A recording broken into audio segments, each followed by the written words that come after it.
السلام عليكم ورحمة الله وبركاته. الحمد لله رب العالمين والصلاة والسلام على سيد الأنبياء والمرسلين وعلى آله وصحبه أجمعين. ثم أما بعد. Alhamdulillah. I'm really glad all of you were able to make it through this traffic. I know I even had traffic walking over here. I didn't even take a car, but there was a lot of traffic, mashallah. And I pray that inshallah ta'ala our time together here is used wisely. I know we're starting a little bit late, but I don't think I'm going to cut my lecture short, so I'm probably going to need about an hour, hour and a half at the most, I think, to get across the few things that I wanted to talk to you about tonight, inshallah ta'ala. So who knows the topic tonight? Because I don't. Anybody?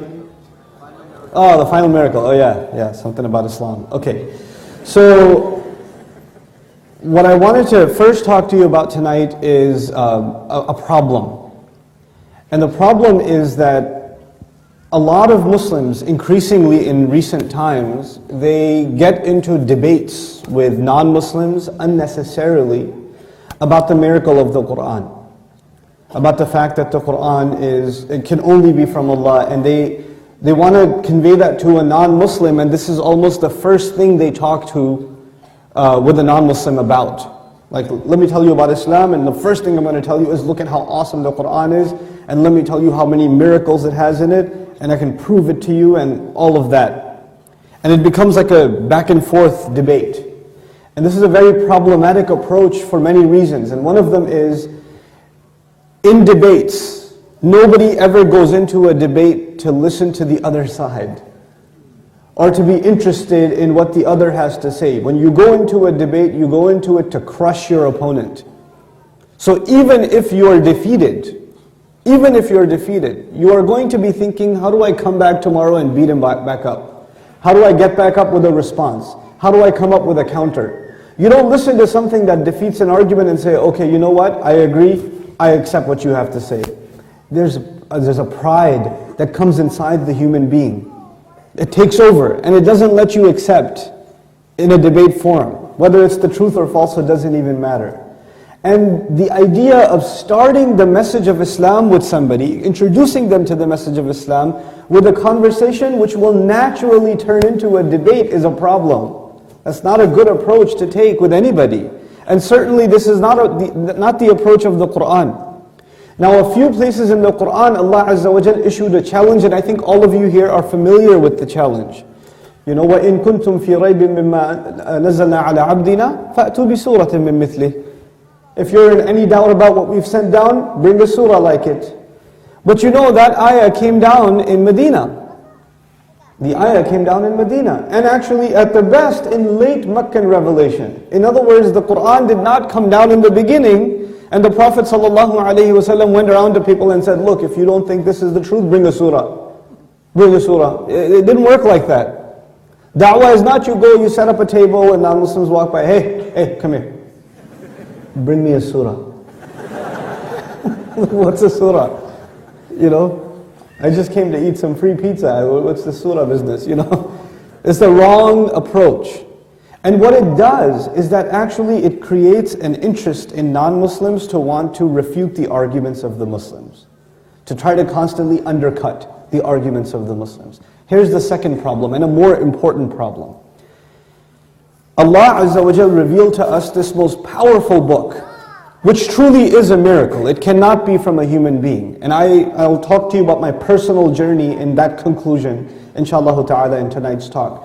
But before I do, what I think is miraculous about the Qur'an, or what I studied and I found that this is so incredible, this is so beyond the capability of a human being, is my understanding. That's my understanding. I cannot tell someone this is why the Qur'an is a miracle, because I'm only talking about my understanding. All I can say is, to the best of what I can appreciate, this is what I love about the Qur'an. This is what makes it beautiful to me. You may see it and you may not see it. Because my understanding is not the reason that the Qur'an is a miracle. The Qur'an is a miracle for reasons beyond my understanding. It is powerful beyond what I can know and what I don't know. It's bigger than me. So if I only associate the miracle of the Qur'an with my particular understanding, then we're actually limiting the miracle of the Qur'an, and it can't be limited. We cannot limit it. And if somebody disagrees with is it possible, by the way, is it possible that my understanding is incorrect? Is that possible? Sure. So if somebody proves me wrong, they should not think that they proved the Qur'an wrong. There's a difference between those two things. There's a difference between them. So I can share with you the best of my understanding and still maintain that my understanding may be limited, but the word of Allah is perfect. We have to maintain the distinction between those two things. Now, having given you that brief introduction, I want to talk to you now about why should we appreciate the miracle of the Qur'an anyway? What difference does it make? After all, we're already Muslim. Well, I think at least most of the people in the audience today are Muslims. So you're already believers. You already believe in the word of Allah, and it's not from a human being. This is not the authorship of Muhammad sallallahu alaihi wasallam. These are the words of Allah. Then what's the point? Why even discuss this point? Why even discuss this issue? I have two things to share with you on this subject. The first of them is a conversation about one of the people in the Qur'an, one of the dialogues of a person in the Qur'an who, when we think about Iman, we think about him, Ibrahim alayhi salam. وَإِذْ قَالَ إِبْرَاهِيمُ رَبِّ أَرِنِي كَيْفَ تُحْيِي الْمَوْتَى. Ibrahim alayhi salam said to Allah, Ya Allah, show me how do you bring life to the dead? How do you do that? Now, Allah Azza wa Jal asked him a very strange question in response, and a very reasonable one. He said, أَوَلَمْ تُؤْمِنْ? So you don't already have Iman? You didn't believe yet? You didn't have Iman? Because why would somebody ask, show me how, until they already have Iman? But the response of Ibrahim alayhi salam, and Ibrahim, you can think about the Iman of Ibrahim alayhi salam. Where am I, and where are you, and where is the Iman of Ibrahim alayhi salam? And he says to Allah, Bala, of course, why not? No, I have Iman. وَلَكِنْ لِيَطْمَئِنَّ قَلْبِي. Because I just want to satisfy my heart. I want to put my heart at ease. In other words, when a Muslim, even a prophet, a messenger, sees a miracle of Allah, when they see that, there's something that happens to their heart. They become tranquil. The heart becomes at ease.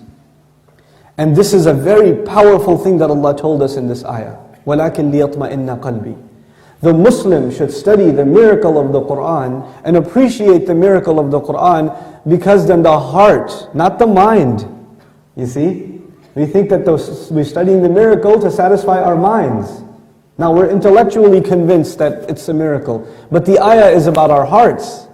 It's a spiritual reality. When you appreciate the miracle of the Qur'an, you will appreciate the greatness of Allah. The grandeur you have of Allah. The next time you say Allahu Akbar, it's going to feel different. It's not going to feel the same way. You know, I tell my children the story of Musa alayhi salam and the water parted. It's an amazing story.